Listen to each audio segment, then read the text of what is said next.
Hi everyone, I'm here with Stephen and Dallen Simske to discuss their new book, Doctoring Documents, Mistruth in History and Cybersecurity. So, hi guys. Hello. Hello.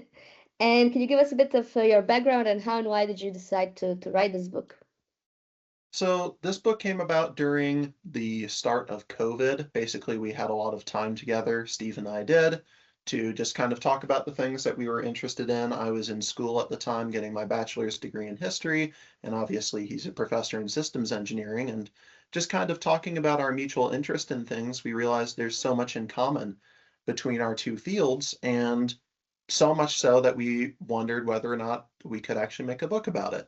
And seeing the kind of problems, issues, and interesting factors in both discussing history and in discussing systems engineering, so we kind of came about with the antithesis and idea of this project here. So that's absolutely the case. We during COVID, we kind of had to do all of our work remotely for both of us, me with my students, Dallen with his, classmates and professors. And we started realizing, we shared a lot more than we normally would have had time to. And we started realizing that a lot of the truths that we looked at in history were somewhat tenuous, and that if we actually understood how to relatively grade the truths in history, it actually would give you a set of skills that would be very helpful at the system cybersecurity level, like how secure is the system?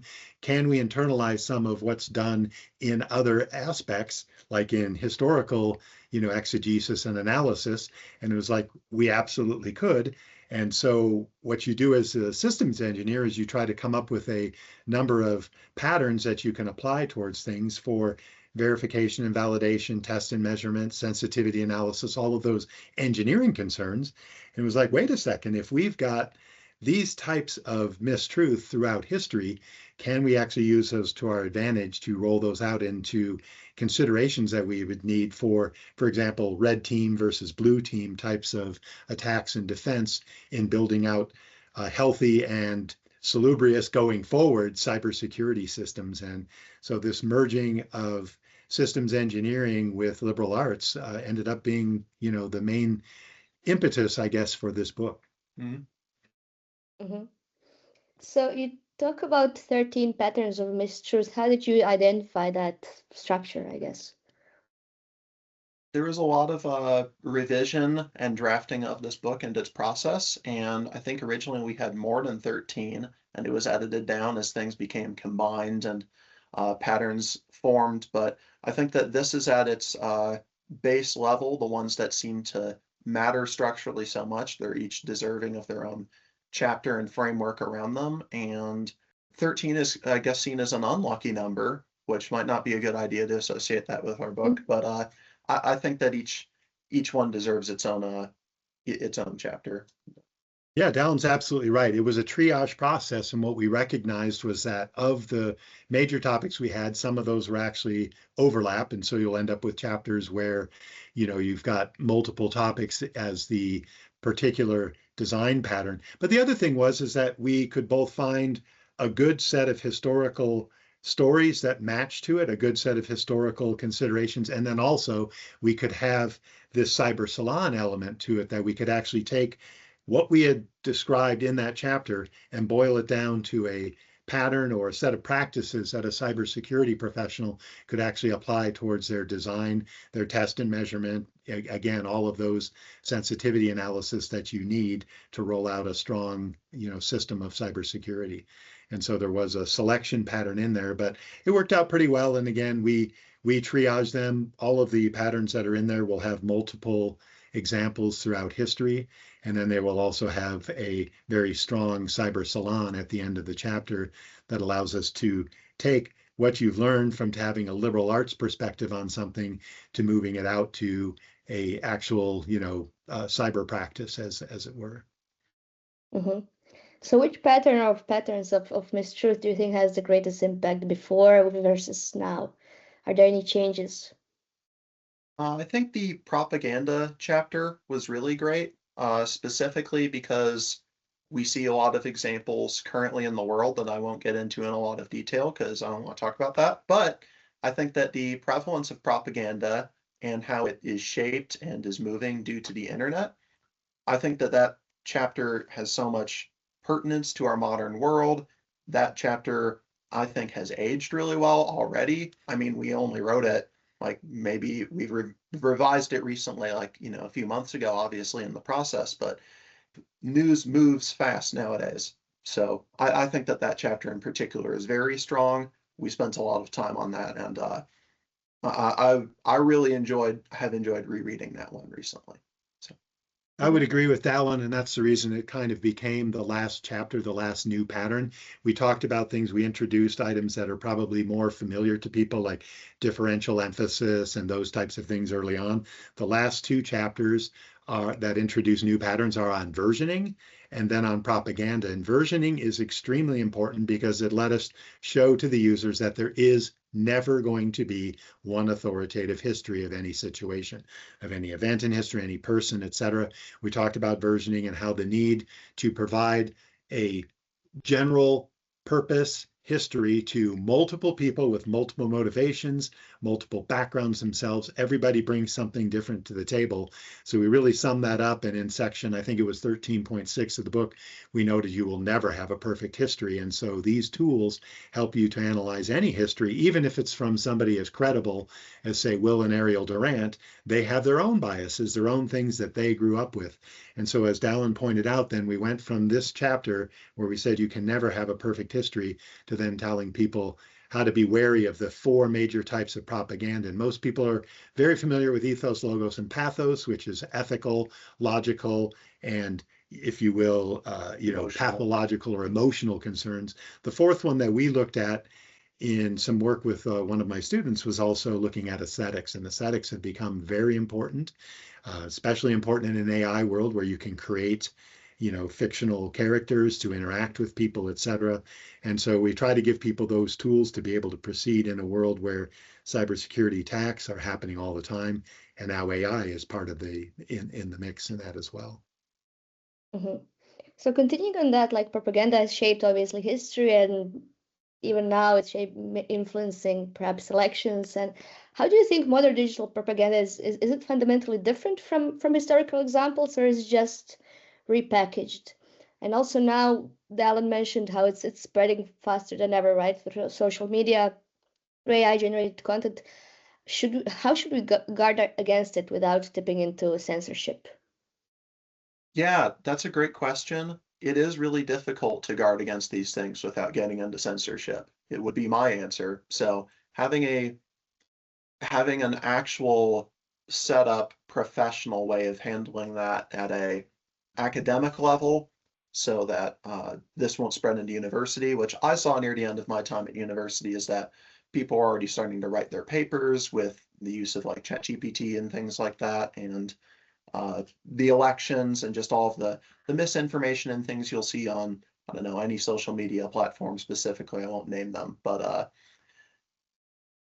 Yeah. all of those things can just so much spread to this, and it is difficult to create safeguards for it. But what I would say is that to become more informed about history and how this has always been a problem, ever since the printing press has become a thing, this has been a problem with like yellow papers and such things where just, great lies or just concerns or rumors can spread so easily. So, or just the word of mouth. So I think understanding that this is a universal concern, that we've never actually found a great answer for how to keep it from happening. I think that having that sort of historical empathy is an important first step. Mm-hmm. Absolutely. And what I would say is the patterns actually are created to have people engage in a discussion. And I think this is where we are with all of the automated tools that everybody else has for making things happen, is that we recognize that we need to move from having an authoritative history, from having a set of authoritative things that say this is what any topic is about, to having it being an ongoing discussion. And we're providing those tools by, one real connection, for example, between historical documentation and cybersecurity world is the differential emphasis due to selective complexity. And if you look at something like, for example, the story of the Incas versus the Spanish, because of the way their language worked, the Incas don't have a strong historical record. And so it behooves us to talk about how to look at the records that are provided by one side. It happened to be the winning side, the Spanish side, in the conflict that started off those countries that we still have today in South and Central America. You have to say, okay, if we're going to do a proper history, then using an argument against what the Spanish are saying to try to elaborate further what the history actually was, that directly plays over into a red team, blue team type of cybersecurity attack and defense. And we will have people who are part of the system building in cybersecurity try to attack that same system. That's called a red team attack. And as a consequence, the more that they are encouraged to have a broader set of attacks, the stronger the system will be when it actually deploys. And of course, what they've learned about how to successfully attack the system is then passed on to the blue team, the so-called blue team that defends it. And so we're seeing the same types of things there. It's very easy to then feed back any additional things we've learned from benefiting from history for the cybersecurity back to how does that actually give us nuances or tweaks for the patterns we're using to actually analyze the history itself. And how do biases like nationalism or favoritism and other isms shape history and online information today? Yeah, well, they obviously do. And the first important step as a historian is recognizing that you are biased. You are a biased source. I mean, for me personally, like, I'm a US citizen. I was born in, a certain time and place in US history. I'm from a certain socioeconomic background. I have certain personal opinions about pretty much anything, art, music, politics, all of those things come into play when you're a historian. Even things that you would consider like, oh, that is no relevance, they totally do. The little microspecific things about every person deeply impact their worldview, how they're going to represent things, what objectively correct information they will decide to go find and report on, whereas what other information they will decide to not care about or to prune out of their lives. So the first step is to recognize that you are a biased source. And that goes into play so much with what we're dealing with nowadays. I mean, people consider AI to be this great invention because it's going to be this unbiased, objective, non-human source that was made by biased humans and coded by biased humans. So I don't see how that's going to be a thing, but that's my, non-AI expert opinion. So I would have you go off of that some more. But I think that specifically about the nationalism part, there is this trend nowadays in America, in countries in Europe, in Asia, in Africa, South America. There are trends around nationalism, the sort of new populism that has spread over the past decade or so that has spread to social media and to popular culture. And I think it's important to recognize that these people have perspectives that are not coming from just this like place of ignorance. This is a long historical trend. These things bubble back up due to, economic reasons or any socio-political reasons. So to completely dismiss them offhand is biased. To just like say like, oh, these people are just the only biased people. They're the ones who are disincluded. That's disingenuous because you need to recognize as a historian, well, I'm also biased. So what are my biases? What are these people biases? And how could we find at least some form of reconciliation to have a stab or an attempt at the truth? Yeah, and I think that ties directly into the overall aims of having these patterns is each of them gives you a starting point.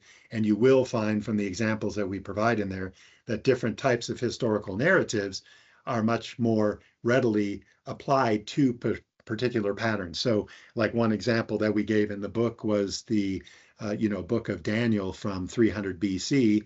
And a lot of people try to pull that forward and talk about it through present types of concerns, which would be more about equality of gender and those types of things. But if you actually read through it in its original form, it's all there to show what a brilliant student of the law, which was extremely important for Daniel to show in that time was, and actually not much, if anything, has changed for Susanna in that book.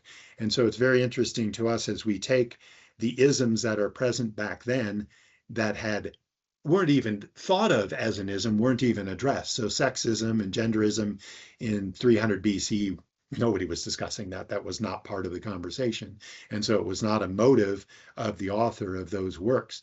And so the nice thing about that is if people do inappropriately, if you will, apply them to those stories, they get you to talk about how things have changed. And is that a learning process that's of value? Is that something that's changed? Is it better for us in today's world that we're thinking about actually providing a path forward for Susanna that's more in control of her situation and less of a victim? And it's like, it absolutely is. It doesn't mean that that's what the original author or authoress had in mind, but we get to have those discussions. And I think in doing that, you start to unveil some of the problems that we have with AI. One of the things I come across in my teaching role, as a professor, is I know AI exists. Wikipedia has been around for 25 years. Students have had online resources to help them write. How do they acknowledge? How do they evaluate? And then how do they extend what AI does? And I think what we're looking at in this book is Dallen and I have tried to provide a way for you to acknowledge which of these biases you're applying towards history, how to then evaluate them, and then how to extend them in an appropriate form where you're not impinging some other form of bias into the narrative that you end up with. Yeah, so basically some mistruth is unavoidable, but we should protect ourselves, right, from subtle distortions in history and digital content. Absolutely. So what would be the key takeaway you want the readers to have about truth and cybersecurity? Who would you recommend this book to?